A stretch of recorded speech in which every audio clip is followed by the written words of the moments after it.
তোমার বিয়ের তো 48 বছর হয়ে গেল, তাই না? তো 48 বছর হয়ে গেল, তুমি কি এখনো রাতে করো? এখন রোজার সময় ওইটা করে নাই, তোর তো বউ নেই, এই তো বুঝবো কেমন করে তুমি রোজা ভাঙলাও কিসের জন্য? আমাদের এই 5টি খামে টাকা রাখা আছে, আমরা মুরব্বীদেরকে জিজ্ঞেস করবো আসলে তারা এই টাকার লোভে রোজা ভাঙে নাকি। এখন আমরা একজন মুরব্বীকে ওইখানে পেয়ে গেছি, জমিতে চাষ করছে, জিজ্ঞেস করবো দেখি হচ্ছে এই টাকার জন্য সে রোজা ভাঙে নাকি।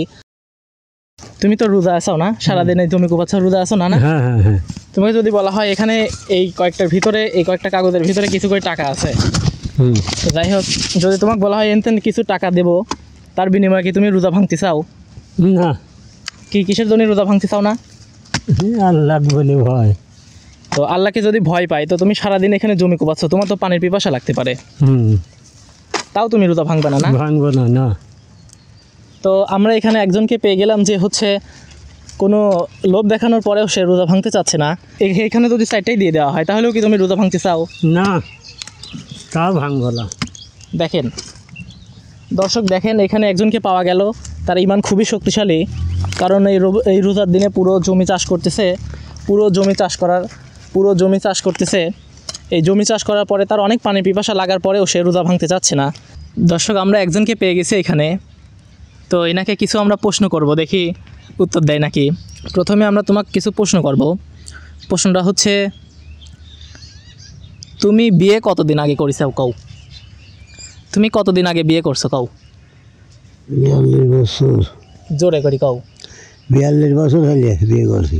এটা কি যুদ্ধের আগে না পরে? ও, যুদ্ধের মধ্যে বিয়ে করেছো তো, তাই না? তো এখন প্রশ্ন করব, এখন তো রোজার সময়, তাই না? তুমি তো রোজা আসো, তাই না? রোজা আসাও, এখন যদি তোমাকে 500 টাকা দেওয়া হয়, তাহলে কি তুমি রোজা ভেঙে দিবে? না। রোজা ভেঙে 500 টাকা, 1000 টাকা, 5000 টাকা রোজা ভেঙে দেওয়া যায় না। 500 টাকা দেওয়া হয় তাহলে তুমি রোজা ভাঙতে চাচ্ছাও না, তাই না?